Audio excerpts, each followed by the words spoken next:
Gardenville allotment today, and we're admiring our runner beans. Now, we're not boastful about what we've been growing here, are we? We haven't got any to eat yet. We've only got flowers still, but... So explain to us, first of all, because you've done all different planting around this actual cane, is it? Or? We put in, I think it was 2 seeds at each cane. We Here. got 6 canes, and we put in 2 seeds at each cane. So now, the weather 2 was seeds are cold. flying? In this instance, they're flying. One may not have come up there. This one is flying. Down here, I have to admit, I kept digging them up to see were they germinating, which disturbed them rather, so they're a little bit behind. Okay.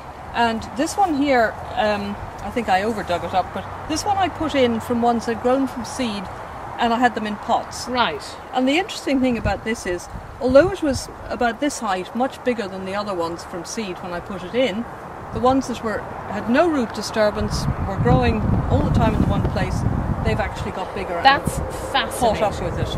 I found that very interesting. That's very interesting. I mean, I learned an interesting thing for future years. Absolutely. That, you know, Go straight from seed. You can't put these out too early. If the temperature is in any way below about 5 degrees, and that's at night included, they just look miserable. They don't really like so you can't plant them too early. You cannot plant them too early because they just don't. But Susan, isn't that amazing? So would that be sort of the same thing for a lot of food that we grow, that maybe you're better doing the seed directly into the soil? Well, things like brassicas and things, you will be thinning them out, and they're used to being planted on. They're a bit tougher. They're tougher, and you do plant them on from, you know, from bunches of various things. So explain the flower to me here now. Okay, you've got this is the standard, what I call the legume, the pea-shaped flower. Yeah. And we'll have bees around here which would pollinate these. But each of these flowers should turn into a runner bean. Right, okay. So, you know, with plenty of bees around. Then. If the weather is very dry, which it hasn't been here, it's been cool at times, but there has been rain.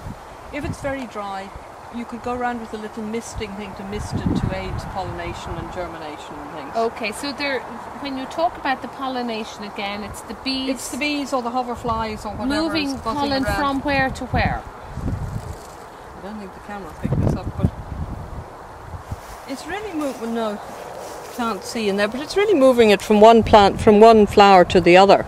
Okay. So you're mixing up So you're mixing it up. So you could be moving it from there to there, and because they're going in and out of each flower. Pollination. And that creates the pollination, and then you have your. There are no beans forming yet, but very soon now we'll begin to see beans forming. Once the flower dies off, starts. There's one sort of going here, which will start to be a bean shortly. Oh yes, okay. Amazing, isn't it, the way that all works? It's so, I mean, nature and producing food and everything, it's so interconnected, you disturb it at your peril, I think. Yeah, absolutely. But listen, hey, well done on these, it looks terrific. Well, we haven't eaten any yet. No, but if you have a recipe you'd like to give us at gardenville.tv, please send it in to us. We'd love it. We will put it up on the site, or anything that you'd like to talk to us about at gardenville.tv. Come on and get on to us at www.gardenville.tv.